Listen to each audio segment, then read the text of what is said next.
Bapak-bapak peserta pelatihan jarak jauh karya tulis ilmiah Unggulu yang saya hormati, pada video kali ini saya akan menyampaikan tentang pengantar pengembangan profesi penghulu.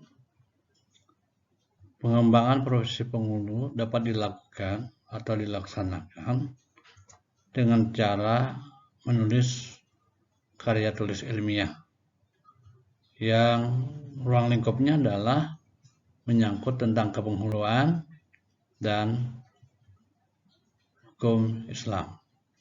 Baik, kita pahami dulu tentang pengertian karya tulis ilmiah.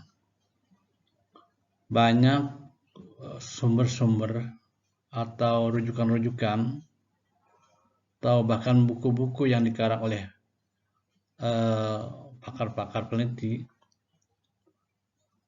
mengatakan dan dapat disimpulkan bahwa karya tulis ilmiah itu adalah buah pikiran, pendapat kita, opini kita yang bersumber dari pengamatan atau juga bersumber dari hasil penelitian atau juga hasil peninjauan terhadap sesuatu yang tentu saja memakai metode dan sistematika tertentu serta dapat dipertanggungjawabkan kebenarannya. Itulah arti karya tulis ilmiah. Dengan demikian, karya tulis ilmiah itu berangkat dari suatu masalah. Kemudian masalah itu dibahas dan dianalisa berdasarkan pemikiran ilmiah. Pemikiran ilmiah ini adalah pemikiran yang logis dan empiris. Logis maksudnya adalah masuk akal. Sedangkan empiris adalah dibahas secara mendalam berdasarkan fakta yang dapat dipertanggungjawabkan. Ada pendapat lain yang mengatakan bahwa karya tulis ilmiah itu atau artikel ilmiah adalah suatu karya tulis yang dirancang untuk dimuat dalam jurnal atau buku kumpulan artikel yang ditulis dengan tata cara dan mengikuti pedoman atau konvensi ilmiah yang telah disepakati. Jadi karya tulis ilmiah ini nanti bisa berbentuk artikel.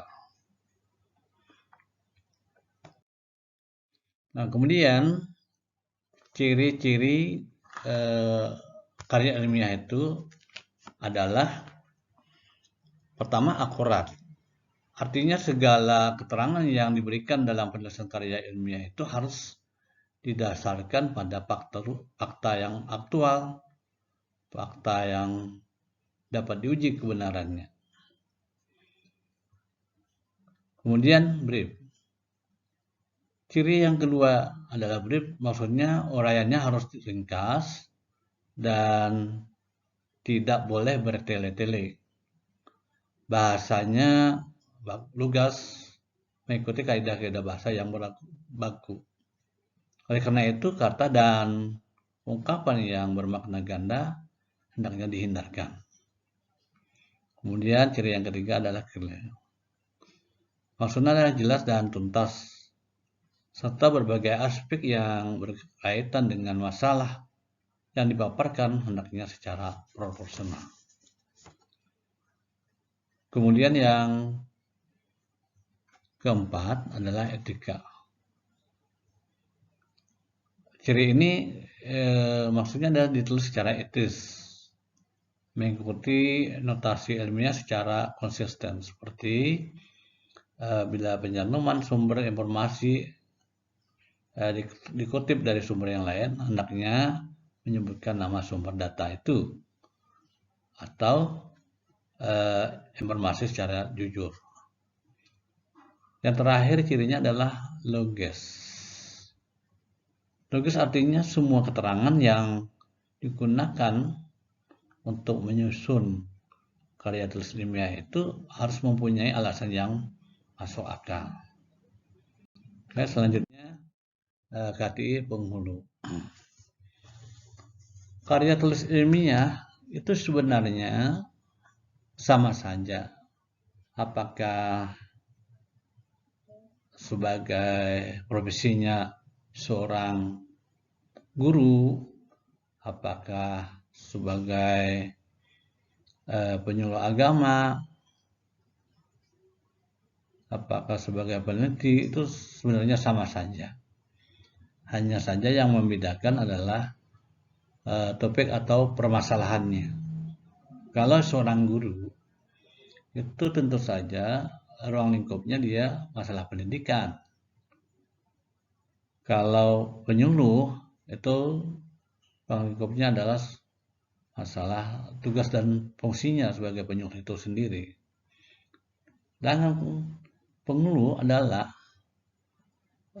ruang lingkupnya yang bisa dijadikan karya tulis ilmiah yang bisa diberi nilai, angka kreditnya adalah masalah kepengetahuan dan hukum Islam.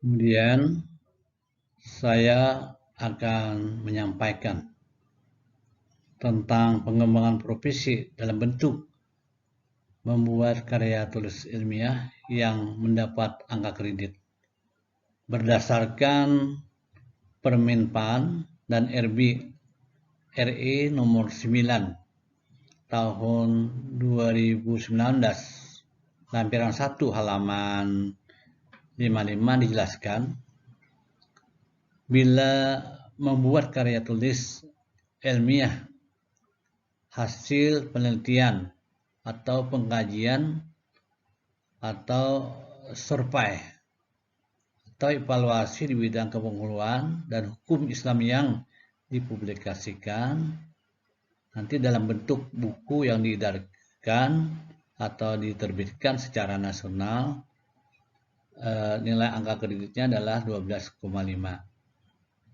Produknya adalah berbentuk buku.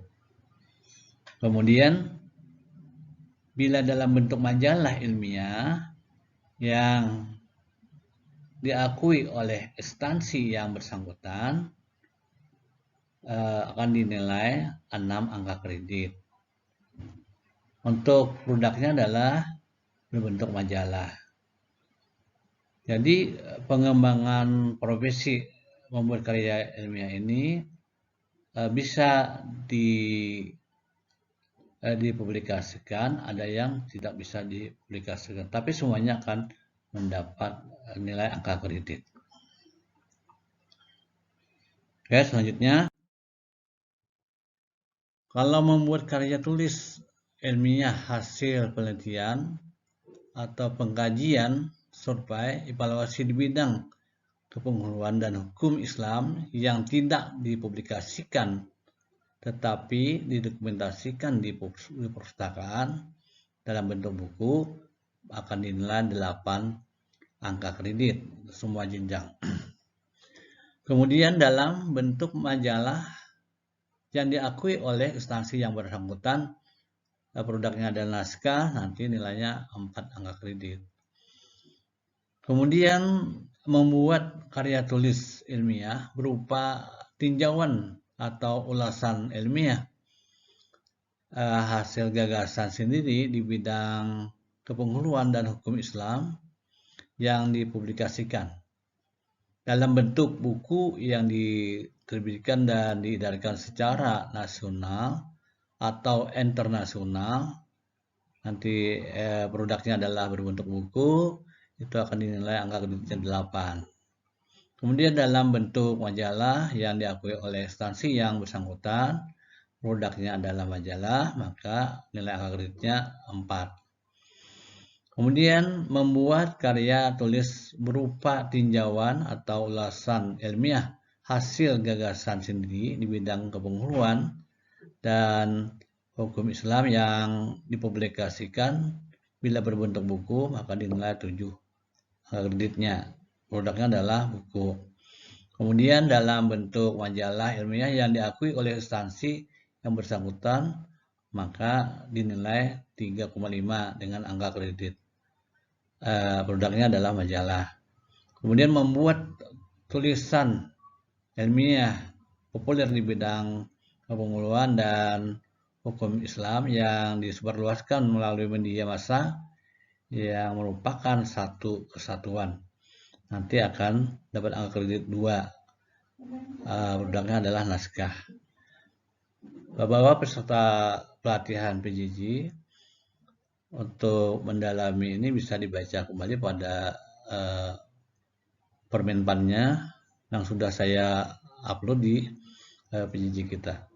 Demikian yang bisa kami sampaikan dalam video ini, dan mudah-mudahan ada manfaatnya. Kami ucapkan wabillahi taufiq wal hidayah. Wassalamualaikum warahmatullahi wabarakatuh. Terima kasih.